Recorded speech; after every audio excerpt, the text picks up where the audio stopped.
I wanted to talk about how do you distinguish between actions to seek good synchronicity versus things that you might use synchronicity as an excuse. And what I mean by that is I could say, oh, you know what? I go to the clubs and party every night so that there might be a synchronicity for me to find a good business partner.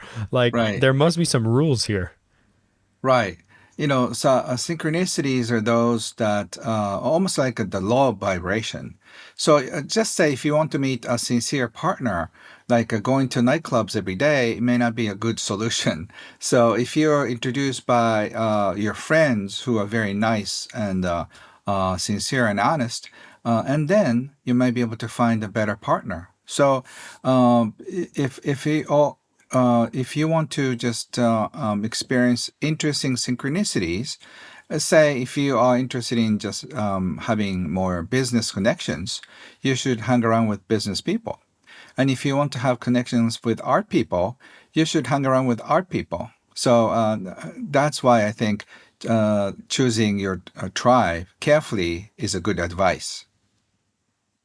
I've been trying to convince some of my friends that are looking for romantic relationships to Mhm. come to run clubs in the morning because you find people that have good discipline, good habits. And well, I'll wait for the day that they do show up because I do find that where you find your tribe, you'll find some of the values that you're looking for to resonate with. Is this very similar to the law of attraction?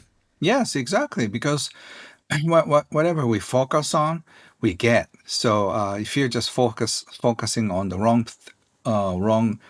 place, and then you get the wrong thing. Like if you want the reason why people who try to get quick cash usually lose fast is that the quick money comes in and quick money leaves very fast. So if you just try to go for slow money comes in slowly, but they stay in your system and they leave slowly. So it's the same thing. So you have to, if you want to have a nice, long-lasting relationship, and then you should be surrounded by those who that you can trust on. Hmm.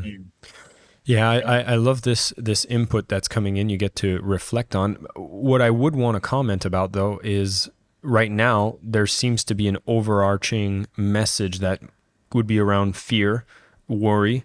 And that's always happening. I mean, the news always has something to worry about. But economically speaking, about wealth, like we've talked about rising prices, we're hearing about inflation, high interest rates, we're seeing indicators in data that is maybe skewing towards the negative.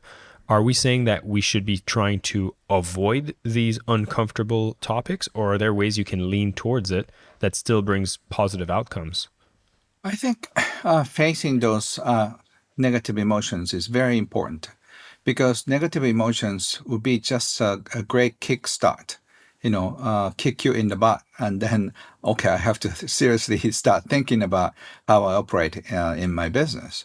So I think fear can be a nice motivator for you if you are if you treat it nicely. So you can always embrace negative emotions as well in order to have a beautiful life.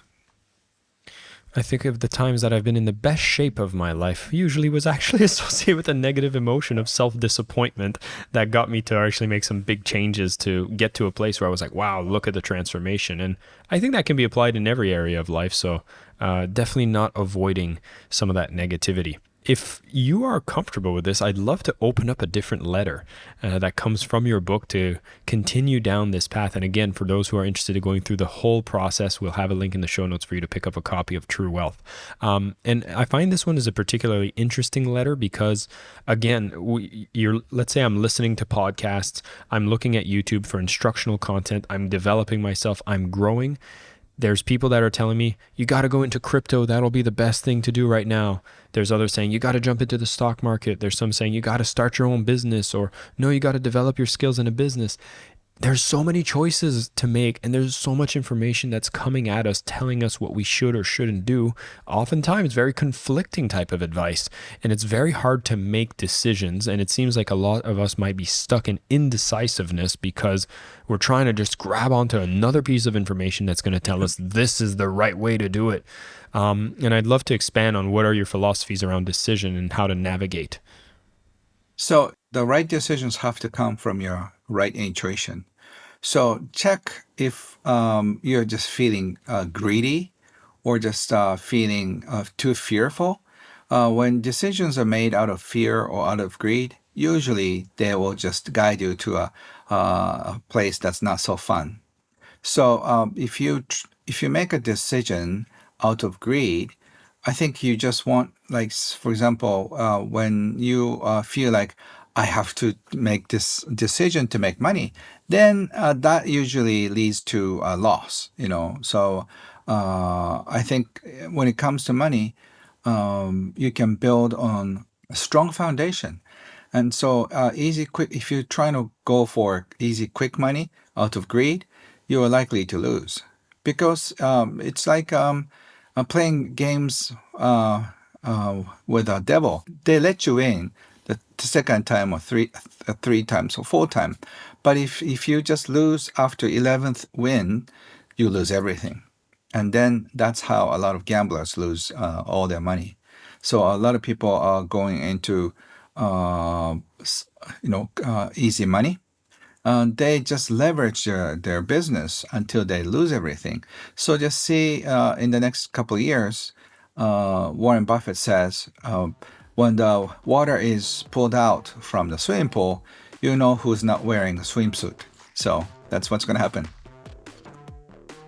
The emperor's clothes shall fall. Thank you so much for listening to the Selling with Love podcast. We have some previous episodes you can tune into right here. And if you prefer the short form content where you get to the point in under 10 minutes, we do have a ton of clips from our best episodes that are being shared on this channel as well. So pick which one supports you the most. And of course, thank you for liking, subscribing, and of course, selling with love.